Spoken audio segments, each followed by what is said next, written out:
Franck et Kélia patientent au poste de police. Ils doivent déposer plainte pour pouvoir faire des duplicata des papiers qui ont été volés à Kélia la veille et honorer leur rendez-vous à la préfecture prévu dans l'après-midi même. La jeune malienne sent que sa bonne étoile s'est éloignée et désire partir. Mais Franck lui demande de prendre sur elle. Après avoir déposé plainte auprès d'Ariane, la poisse continue. Blanche a pu récupérer les lettres de recommandation de Léo et Claire. Estelle et Victoire doivent déposer les leurs avec celles de Sacha.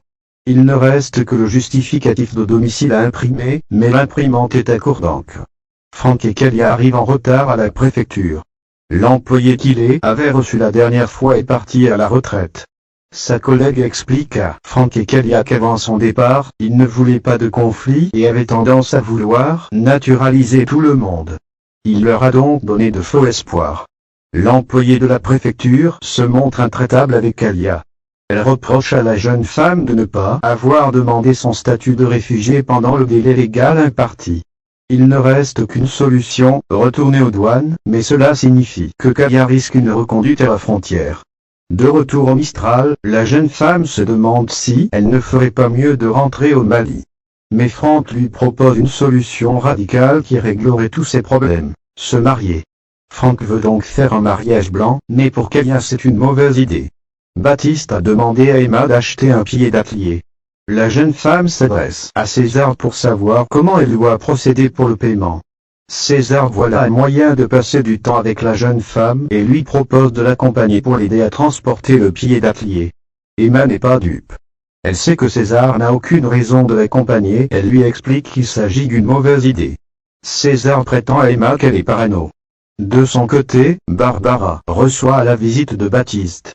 Elle lui donne la recette du fraisier qu'elle a préparé la veille pour Mathie, elle lui donne même le matériel nécessaire pour le préparer. Puis, la discussion dérive sur le désir d'enfant. Baptiste confie à Barbara qu'avoir un enfant est le plus beau cadeau de la vie. Il lui explique aussi qu'ils ont dû malgré tout faire quelques concessions lorsqu'ils ont eu Mathie en étant si jeunes. Baptiste, lui, arrêtait par exemple les sports extrêmes.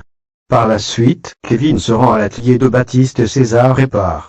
Le jeune policier n'arrive toujours pas à croire que Baptiste travaille avec son pire ennemi. Mais Kevin réalise que César a finalement peut-être changé lorsque ce dernier vient s'excuser auprès de lui pour ses mauvais coups du passé.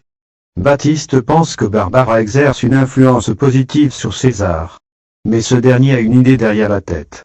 César a compris que c'est en étant proche de Baptiste qu'il pourra passer du temps avec Emma. Sur l'île, Fanny apprend à Romain que Jérémy s'est fait passer pour son frère jumeau Alexandre à Marseille.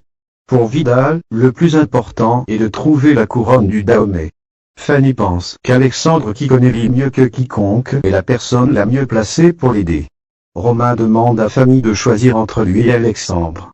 Devant son mutisme, Romain part. Lorsqu'Alexandre rejoint Fanny, il apprend par la jeune femme que le Dr Vidal est vivant. Alexandre aimerait le retrouver et s'expliquer avec lui, mais Fanny le retient. Elle lui demande de rester et l'embrasse. Le lendemain, Rocha astique le bateau Les Trois Amis et se souvient du jour où Franck, Jérôme et lui ont inauguré la barque. Dans le fond de cale, il a trouvé le ciré de Jérôme et le donne à Laetitia. Lorsque Bilal les rejoint, Rocha comprend que les deux anciens naufragés veulent retourner sur l'île. Claude manifeste son opposition, mais Bilal et Laetitia le poussent derrière ses retranchements pour qu'il les accompagne. Romain se rend sur la plage et aperçoit Laetitia, Rocha et Bilal. Il est heureux de retrouver Laetitia et Claude. Il leur explique qu'ils vont devoir aller chercher Fanny. Le petit groupe ignore que Jérémy et Francis les observent de loin.